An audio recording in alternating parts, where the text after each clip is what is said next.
Another big story on this Wednesday morning. The Baseball Hall of Fame has welcomed in its class of 2020, of which the second Canadian player is joining those illustrious ranks.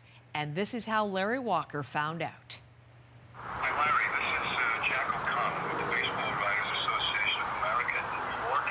Yes, sir. I'm calling to let you know that you did not fall short this time. The call from the hall that he was not expecting, and it came, Stephen, in the nick of time, because this was his last year of eligibility. It just squeaked in. Yeah, 76.6%. He needed 75, but it doesn't matter how you get in. He was voted in, joining Derek Jeter as the only other member of the class of 2020 for the Hall of Fame. Jeter, obviously the legendary New York player, was actually on his first year of eligibility. But Larry Walker, who's been waiting a long time, had a long career as well. 17 years, starting with the Montreal Expos in 1989. He didn't grow up playing baseball. He was, to be honest, a failed hockey player. He was cut from the Regina Pats twice and had such raw talent that the scouts thought, well, maybe we could make something out of him. And boy, did they ever. He finished off as being the best Canadian position player ever, #1 in games played, home runs, RBIs, though a lot of those numbers are likely to fall because he sort of has ushered in the way for a whole new generation of fantastic Canadian players, from Justin Morneau to Joey Votto.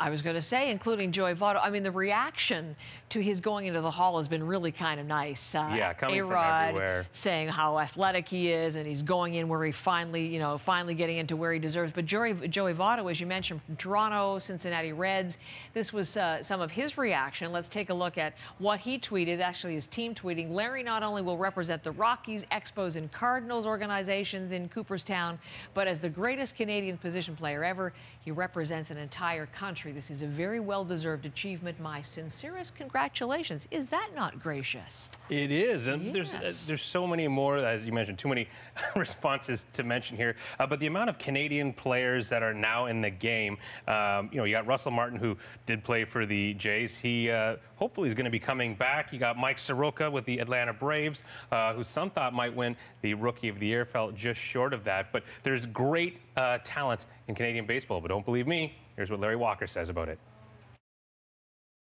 We could actually put together a Major League Baseball all-star team and compete with anybody.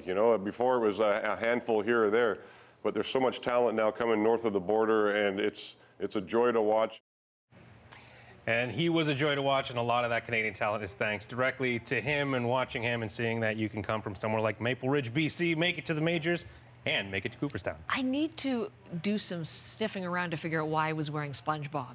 This big moment in his life, and he's wearing SpongeBob. But he was talking because we were going to have him as a guest today, but he's flying this morning, so not able to do interviews, unfortunately. But he was doing some interviews yesterday, talked about how it was rush and drinks that got him through last night as he was nervously waiting to find out if he'd be going in. Yeah, if he capped it off with Timbits, he'd be the full Monty of Canadian. You bet. Thank you, Stephen. Really appreciate it.